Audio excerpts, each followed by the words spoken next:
तुमने कितनी बार खुद से कहा है कल से शुरू करूंगा, और जब कल आया तो फिर कल और फिर कल। तुम जानते हो काम करना जरूरी है, तुम चाहते भी हो करना, लेकिन फिर भी बस नहीं होता। और सबसे दर्दनाक बात, तुम खुद को लेजी समझने लगते हो, नाकाम। लेकिन रुको, क्या अगर मैं कहूं कि तुम लेजी नहीं हो? क्या अगर प्रोक्रास्टिनेशन का असली कारण कुछ और है जो तुम्हें कोई नहीं बताता? सोचो, एक रात लैपटॉप खुला है, असाइनमेंट ड्यू है कल, या कोई इंपॉर्टेंट प्रोजेक्ट, या वो ईमेल जो हफ्तों से ड्राफ्ट में पड़ी है। तुम बैठे हो, स्क्रीन देख रहे हो, और फिर फोन उठा लेते हो। रील्स, यूट्यूब, कुछ भी, बस वो काम नहीं। घंटे बीतते हैं, और जैसे जैसे रात गहरी होती है, एक अजीब सी बेचैनी बढ़ती है।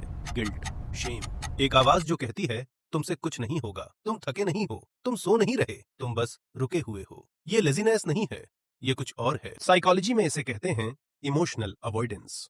प्रोक्रास्टिनेशन असल में टाइम मैनेजमेंट की प्रॉब्लम नहीं है, ये इमोशन मैनेजमेंट की प्रॉब्लम है। जब हम कोई काम टालते हैं तो हम उस काम से नहीं भाग रहे होते, हम उस काम से जुड़ी फीलिंग से भाग रहे होते हैं। वो फीलिंग हो सकती है फेलियर का डर, जज होने का डर, या ये डर कि अगर मैंने पूरी कोशिश की और फिर भी फेल हुआ तो क्या होगा। इसलिए हमारा दिमाग एक शॉर्टकट ढूंढता है। अगर मैंने कोशिश ही नहीं की तो फेल भी नहीं हुआ। ये लेजीनेस नहीं है, ये सेल्फ प्रोटेक्शन है। तुम्हारा दिमाग तुम्हें बचाने की कोशिश कर रहा है, बस तरीका गलत चुन रहा है। यहाँ एक पल रुको, सोचो, जो काम तुम सबसे ज्यादा टालते हो, क्या वो वाकई बोरिंग है, या उससे कोई डर जुड़ा है? शायद वो प्रेजेंटेशन है जिसमें तुम जज होने से डरते हो। शायद वो कन्वर्सेशन है जो रिलेशनशिप को बदल सकती है। शायद वो गोल है जिसे परस्यू करने का मतलब है सच में खुद को दांव पर लगाना। जितना ज्यादा कुछ मैटर करता है, उतना ज्यादा हम उसे टालते हैं। ये बात एक पल के लिए बैठने दो। एक बच्चे के बारे में सोचो जिसे ड्राइंग बहुत पसंद है। वो घंटों बिना थके बनाता है। कोई नहीं कहता उसे बैठो, काम करो। लेकिन जैसे जैसे बड़े होते हैं, हमें सिखाया जाता है तुम्हारी वैल्यू तुम्हारे रिजल्ट्स में है, तुम्हारी वर्थ तुम्हारी प्रोडक्टिविटी में है।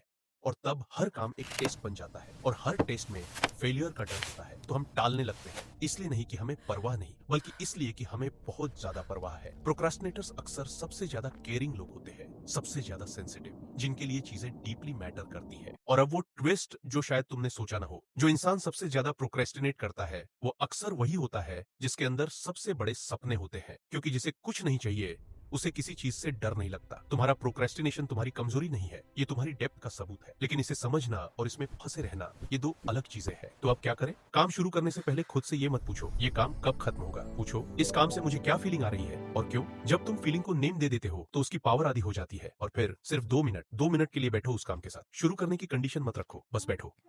अक्सर शुरुआत ही सबसे बड़ी दीवार होती है, ये याद रखो। लेजी इंसान वो नहीं होता जो काम नहीं करता। लेजी इंसान वो होता जिसे फर्क नहीं पड़ता, और तुम्हें फर्क पड़ता है। इसीलिए तुम यहाँ हो, इसीलिए तुमने ये सुना। तुम लेजी नहीं हो, तुम सिर्फ डरे हुए हो, और डर का इलाज है, लेजीनेस का नहीं। अपने आप को थोड़ी माफी दो, और फिर एक छोटा सा कदम, बस एक,